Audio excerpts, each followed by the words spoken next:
സാറേ, കൊച്ചമ്മ വിളിക്കുന്നുണ്ട്. എന്താണ് പോലെ കുഴപ്പമുണ്ടോ? എനിക്കറിയില്ല.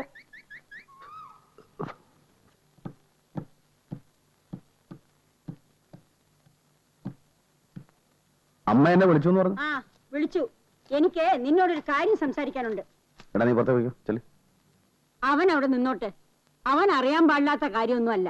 എടാ കുട്ടാ, എന്റെ കാലം ഏതാണ്ട് കഴിയാറായി. നടക്കില്ലെന്ന് കരുതിയിരുന്ന ആശയം നടന്നു. നിനക്കൊരു കുട്ടി. അവളുടെ പുടമുറി കൂടെ കാണണമെന്നുണ്ട്. അതിനുള്ള ആയുസ് ഈശ്വരൻ തരുവാവോ? അമ്മ എന്താ സംസാരിക്കാനുണ്ടെന്ന് പറഞ്ഞത്? അതോ, നമ്മുടെ പാലത്തിന്റെ അടുത്തുള്ള 5 ഏക്കർ സ്ഥലേ ഞാൻ ഇന്ദുവിന്റെ പേരിൽ മാറ്റാൻ പോവാ. അതിന്റെ ആധാരമായത്. അമ്മ എന്ത് ഭ്രാന്താ ഈ പറയുന്നേ? ഭ്രാന്തോ? എന്റെ പേരിലുള്ള വസ്തു എന്റെ പേരക്കുട്ടിക്ക് എഴുതി വെക്കുന്നതിന് നിനക്കെന്താ നഷ്ടം? അതൊക്കെ പിന്നെ ആലോചിക്കാമേ. ആലോചിക്കാൻ ഒന്നുമില്ല. എടാ കുട്ടാ, നീ ഇത്ര ദുഷ്ടനാവരുത്. മറ്റാർക്കും അല്ലല്ലോ, നിന്റെ മോക്കല്ലേ. അമ്മ വെറുതെ ഓരോ പ്രശ്നങ്ങൾ ഉണ്ടാക്കി വെക്കുക. ഒരു പ്രശ്നവും ഇല്ല. എടാ ഗോപാല, എന്താടാ പ്രശ്നം? കൊച്ചമ്മ, പ്രശ്നം എന്താണെന്ന് വെച്ചാൽ സാറിന് അങ്ങനെ ഒരു പ്രശ്നമുണ്ടെന്ന് എനിക്ക് തോന്നുന്നില്ല. അമ്മേ, അവൾക്കിപ്പോ വിദ്യാഭ്യാസമാണ് പ്രശ്നം. ഇക്കാലത്ത് പണം ഉണ്ടായതുകൊണ്ട് മാത്രം കാര്യമില്ല, പഠിപ്പും വേണം. നമ്മളിപ്പോ അവളുടെ ഭാവി നശിപ്പിക്കുകയാണ്. അതിനിപ്പോ എന്ത് വേണമെന്നാ നീ പറയുന്നത്? അവളെ കോളേജിൽ അയക്കണം. 1 കൊല്ലം പോയി കഴിഞ്ഞാൽ അത് നിസ്സാര കാര്യമൊന്നുമല്ല. അത്രയല്ലേ ഉള്ളൂ. അയക്കാം. കോവല, നീ നാളെ രാവിലെ അവളെ കോളേജ് കൊണ്ടാക്കണം. നാളെ ഒന്നും അയക്കാൻ പറ്റില്ല. അവളെ ഒരാഴ്ചയെങ്കിലും സീതയുടെ വീട്ടിൽ നിർത്തണം. ബന്ധുക്കളുടെ എല്ലാവരുടെ വീട്ടിലും കൊണ്ടുപോയില്ലെങ്കിലും ചിലരുടെ വീട്ടിലെങ്കിലും എനിക്ക് അവളെ കൊണ്ടുപോകണം. അതെനിക്കൊരു വാശിയാണ്. അമ്മേ, ഈ കാര്യത്തിൽ വാശിന്റെയും വൈരാഗ്യത്തിന്റെയും വല്ല ആവശ്യമുണ്ടോ? ഉണ്ട്. മംഗലശ്ശേരിയിൽ ആണുങ്ങളല്ലെന്ന് ചില തറവാട്ടമ്മമാര് പറയുന്നത് ഞാൻ എന്റെ ചെവി കൊണ്ട് കേട്ടിട്ടുണ്ട്. ഈ തറവാട്ടിലെ ആണുങ്ങള് ഇളിച്ചു കാണിക്കാനും ആ രംഭകളോട് പഞ്ചാര വർത്തമാനം പറയാനും നിൽക്കാറില്ല. അവര് സ്വഭാവശുദ്ധിയുള്ളവരാ. കറക്റ്റ് കൊച്ചമ്മ, ഈ സാറിന്റെ കാര്യം തന്നെ എനിക്ക് ശരിക്കും അറിയാം. അവരുടെ വീട്ടിലൊക്കെ എനിക്ക് ഇവന്റെ മോളെയും കൊണ്ടൊന്ന് പോണം. എന്നിട്ടുള്ള പഠിപ്പ് മതി. സാറ് വിഷമിക്കണ്ട. പ്രശ്നങ്ങൾ മുഴുവൻ സോൾവ് ചെയ്യാനുള്ള വഴി ഞാൻ കണ്ടുവച്ചിട്ടുണ്ട്.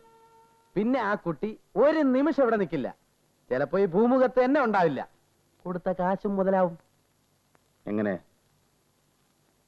ആ കുട്ടി എന്തിനാ കൊണ്ടുവന്നത് അതങ്ങ് ചെയ്തു വിട്ടേക്കുക.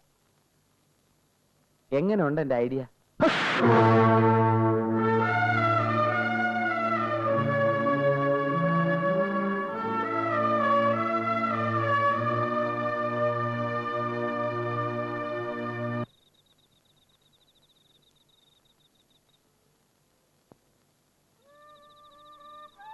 എന്താ ഒറ്റയ്ക്ക് വന്നിരുന്നൊരാലോചന?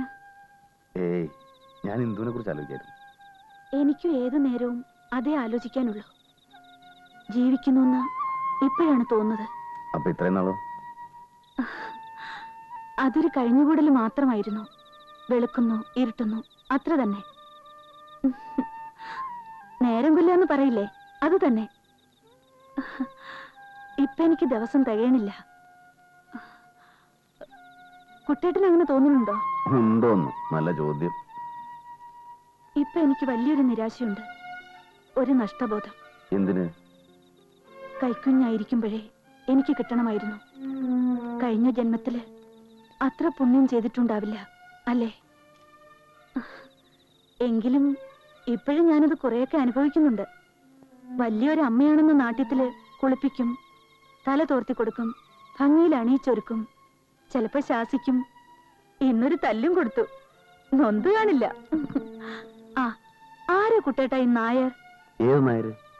എന്തു പറഞ്ഞു ഒരു നായരെങ്കിലിനെ കുറിച്ച്? ഓ, ആ നായരോ? അയാള് ഞാൻ പറഞ്ഞില്ലേ, ഞാനാണ് അച്ഛനെന്ന കാര്യം അവളെ അറിയിച്ചിട്ടില്ലെന്ന്. ഈ നായരെയാണ് ഞാൻ എല്ലാ കാര്യങ്ങളും ഏൽപ്പിച്ചിരുന്നത്. നീ ആ കാര്യമൊന്നും അവളോട് ചോദിക്കണം. ദാ വിളിക്കുന്നു, ചെല്ല്.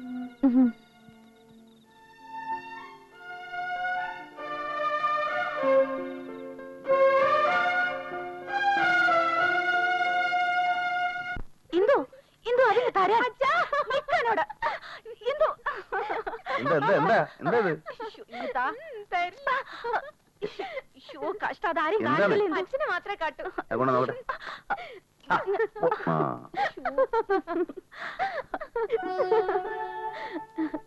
ഇതച്ഛൻ, അതമ്മ,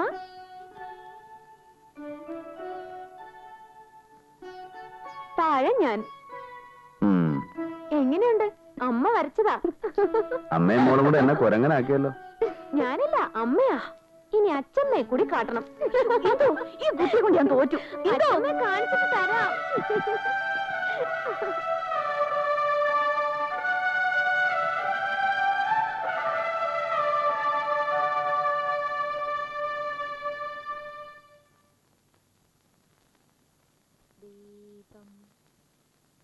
ദീപം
എന്താണോ ഊഞ്ഞാലിലൊക്കെ ഇരുത്തി ആട്ടാറുണ്ടോ?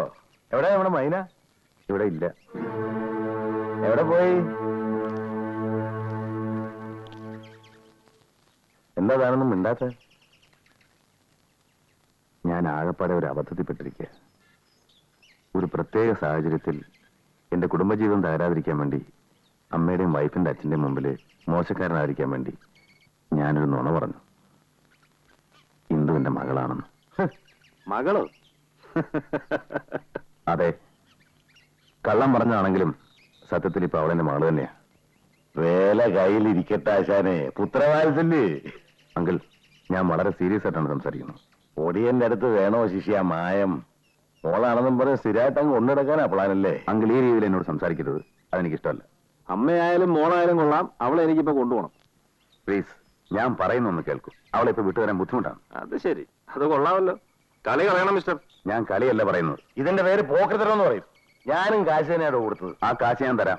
മടക്കി വാങ്ങാൻ അല്ല കൊടുത്തത്, പെണ്ണിനെ കൊണ്ടുപോകും. നിങ്ങൾ കൊണ്ടുപോകില്ല. തോമസ് ചാക്കോ ആണാണെ കൊണ്ടുപോകും. കൊടുത്ത കാശ് അതിന്റെ പലിശയും മുതലാക്കും. തോമസാറേ, നിങ്ങൾ സമാധാനിക്കും, ഞാൻ സംസാരിച്ചോളാം. എന്റെ ആൺകുട്ടി. ആ, ഞാനേ അഴുക്കീന്ന് കയറി വന്നവനാ.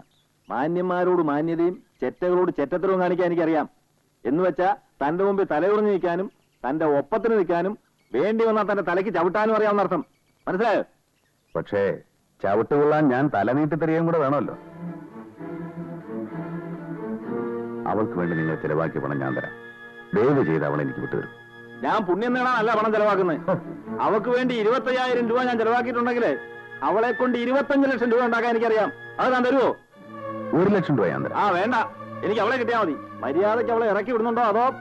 അവളിവിടെ ഇല്ല. അവളും അമ്മയും കൂടെ ഒരു ബന്ധുവിന്റെ വീട്ടിൽ പോയിരിക്കുക. ഇയാൾ നാക്കരുത്, നുണയെ പറയൂ. നമുക്ക് കയറി നോക്കാറോ?